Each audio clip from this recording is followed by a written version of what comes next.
Hello everybody, it's Lazel here with another video, and I got asked about army size and march speed, so today I want to talk about these topics. I'd like to start with the march speed topic. So march speed is something that I have sometimes talked about in other videos already, but I think that march speed is something that you shouldn't look down on, because yes, it is a stat that doesn't help you with your fighting performance or your event performance, because it has no impact on that. But march speed is very important to me for the fact that it makes the game less stressful for me. What I could say is that I'm talking about march speed and monster attack speed in general right now, because if you are focused on getting a very high lord level, for example, you will always look out for the highest monster levels that you can take on. And in my case, we are talking about monster level 29 and level 30. And so I am often going into the Blacklands of the kingdom, and we know that this area is very much of a slowdown for every march that goes through here. And now I just want to give you some ideas. So for example, here I'm interested in hunting this monster level 27 now,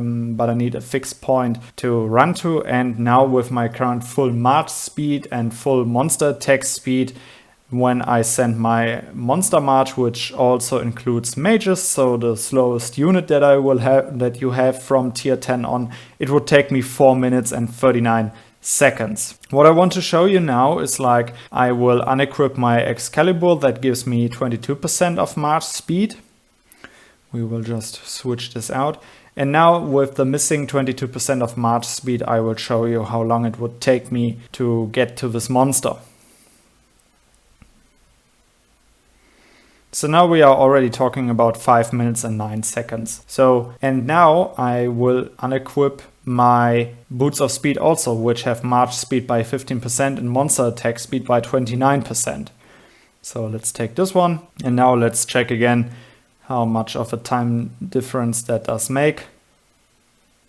Now we are talking about 5 minutes and 58 seconds. So total difference of round about 1 minute and 19 seconds, if I'm correct. So, and think about this time. 1 minute and 19 seconds to get to the monster and back from the monster. What I see all the time are players that have very long march times, either with attacking a target or with going for monsters. It is very time consuming. You have to sit there and wait this whole time duration, and you just wanna simply hunt down the monster, get the experience, the materials and all of that stuff. You wanna get it done. And we hunt a lot of monsters over the whole day, and in my opinion, it is very important to have a very high march speed and monster attack speed. I'm not saying that you should invest into it, like for example, if we go for this pet skill here, the march speed up skill, don't invest into that, because this is really like a fail investment in my opinion. If you can pick up things like the boots of speed, which are very relevant for your development because of the recruitment speed up and the stamina recovery, it is very important to have this item. But don't look down on the basic stat and on the second star. People would say, yeah, these stats don't bring me anything, because recruitment speed up increases the amount of troops that I can get in a period of time, and stamina recovery increases the monster that I can attack in a certain amount of time. But don't underestimate the fact that your march speed and your monster attack speed have a relevant impact on making the game less stressful for you. For example, I am hunting round about 60 monsters a day, maybe more at the time where I'm at now, or at the stamina recovery that I'm at now. So, and I have just shown you earlier that I could have round about 1 minute more march time. Times 60 monsters a day, we are talking about an hour of runtime. And this hour can be used to either gather gems, or that you just don't have to wait until your march comes back and you have to re-manage your march, either by attacking a new monster or by sending it out to gather gems for you. This is what I want to say about march speed and monster attack speed. These things are very important in my opinion, because it makes the game less stressful for you, and that will also end up with you being able to be more competitive because you are hunting monsters faster. So depending on what situation you are in your kingdom, you're better at stealing monsters, for example, or you're more competitive in the monster hunting event during the Strongest Lord weeks because you are faster, you can hunt more monsters in a certain amount of time. If you're willing to use stamina potions, you are just way more competitive, and it makes the game less stressful for you, which is why I think that march speed and monster attack speed are stats that are important and that you should have an eye on, but don't invest into them. It is a really nice to have when you get them with things like the 5th star of the Excalibur, or for example like the 2nd star on the Boots of Speed. Be happy about it. It ain't a bad thing. Yes, it won't help you in your fighting performance, but it will help you to make the game more comfortable for you, and you don't have to spend that much time with waiting for marches to come back and to remanage them. Another scenario, what I think is always very interesting, depending how you've set up your alliance, when you have the Monster Swarm event and it happens that somebody sets a rally on a monster that is behind a bad angle for you and you have to come back over the Blacklands. Then this really makes a big difference. I've had scenarios where we were attacking a monster behind Blacklands from a certain angle, and my teammates that were with me in the rally had a march time back of over 20 minutes and I was running back 7 minutes. Yes, still a lot of time, but still 13 minutes less than my teammates. So think about that and don't look down on march speed or monster attack speed. It has an impact and you should be happy about it because this stat makes the game less stressful for you. And now I want to talk about your army size limit. Your army size limit is something that has an impact on your fighting performance aside from the normal technology bonus that you see in battle reports. It is something that has to be balanced in your whole castle with your technology that you are working on. I just want to give out some points about it. So first of all, the main building that will help you to improve your army size limit are the drill grounds. First of all, the drill grounds are a requirement to get to C36. So at some point you will upgrade it anyways, because I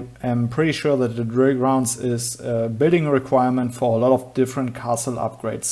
So you are forced to upgrade this building. From the priority itself, I think it is a building that can often be upgraded, but I can now talk for my case as a budget player. I have to think about when I want to upgrade this building. The upgrade got really expensive. I have it currently on level 35 and I will first upgrade it again when I have unlocked the C40, certain other upgrades like the tier 13 troops or the blacksmith level 40.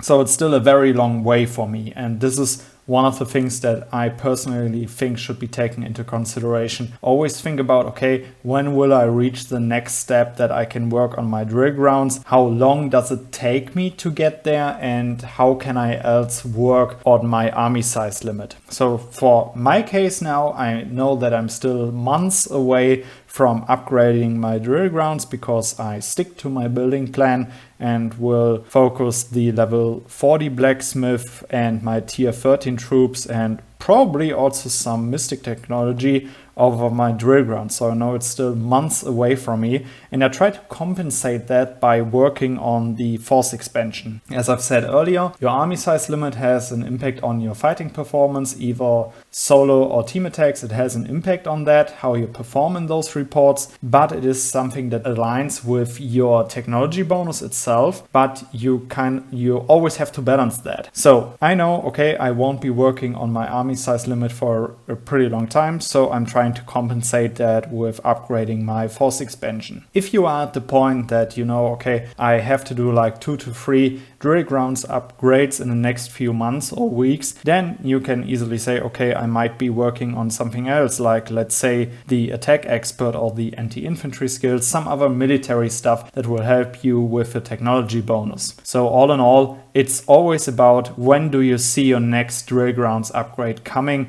and until then, how can you compensate the lack of army size improvement? And then you always have to ask yourself, okay, how does my usual technology bonus look like? Either do I have to improve my overall HP, attack, or whatever stat you are working on? Always balance that against your army size limit. It isn't something that should fall behind. It always should be taken into consideration. And the main factor for that is always have your upcoming drill grounds upgrades in sight and think about, okay, how long will it take me? Another thing that I want to say about army size limit is a story that I can tell. When we were still on a lower castle level, like around about C30 to 32 and stuff like that, I saw a battle report from a player in our alliance, and he did a great SOS. He had a very high army size limit in that report.